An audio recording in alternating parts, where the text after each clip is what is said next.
తెలంగాణలో ప్రసిద్ధ పుణ్యక్షేత్రమైన రాజన్న సిరిసిల్ల జిల్లా వేములవాడ భీమన్న ఆలయంలో మహాశివరాత్రి జాతర సందర్భంగా సీఎం రేవంత్ రెడ్డికి మంత్రి దేవాదాయ శాఖ మంత్రి కొండా సురేఖ, కమిషనర్ హరీష్ జాతర ఆహ్వాన పత్రికను అందించారు.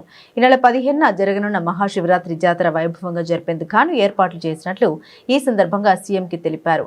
ఆలయ అర్చకులు రేవంత్ రెడ్డికి ఆశీర్వచనం చేసి స్వామివారి ప్రసాదం అందించారు. ఈ సందర్భంగా సీఎం రేవంత్ రెడ్డి రాజన్న ఆలయ విస్తరణ పనుల గురించి అధికారులను వివరాలు అడిగి తెలుసుకున్నారు.